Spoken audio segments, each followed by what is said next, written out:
The first step I took to designing my dorm room sign was to draw out the circuit that would be operating the push button and the LEDs. However, before I could proceed, I needed to research how each component works.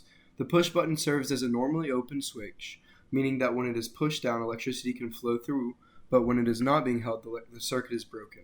It can be used as a method for a person to provide the computer input.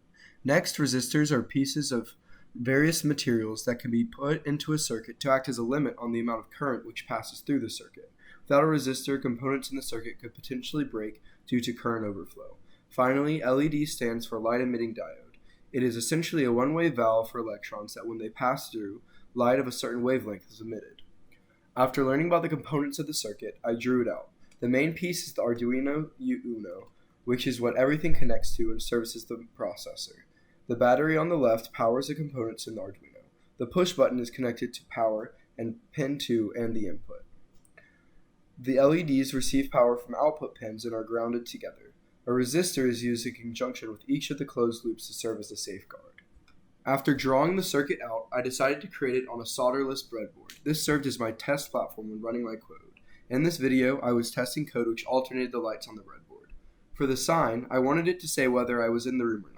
I had to consider who my audience was. As it is my hallmates, I could keep the tone of the sign informal and tried to make it as simple as possible. To mount the sign, I figured that a string to hang it from would be the best method, as the electronics on the back of the sign may keep it from being compatible with tape or a hook.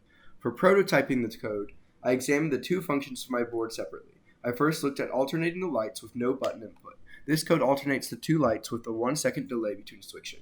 Next, I added a method for turning the cycle on and off. This code only alternates the lights if the button is pressed and turns both off when the button is not pressed. I now felt ready to move on to the final step. In the final design of the circuit, I opted to remove the breadboard and instead soldered all of my connections. This made the sign more robust and durable as the connections were better. The rest of the circuit remained the same from my initial prototyping.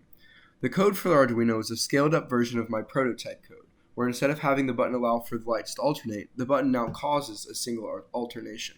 This was accomplished by adding extra if-else statements to the code. I also had to add a debounce period to prevent false positives. The final design of the sign had to be adjusted slightly to provide room for the Arduino and a method of attachment for it. The wires are taped to the back so that they do not contact each other or ruin the aesthetics of the design. During this tool mastery module, I encountered multiple challenges. Mainly the breadboarding aspect was difficult, as many of my components would not keep stable connections, causing the circuit to break. Also, my strategy of attaching electronics initially did not work because the screws would not stay in cardboard.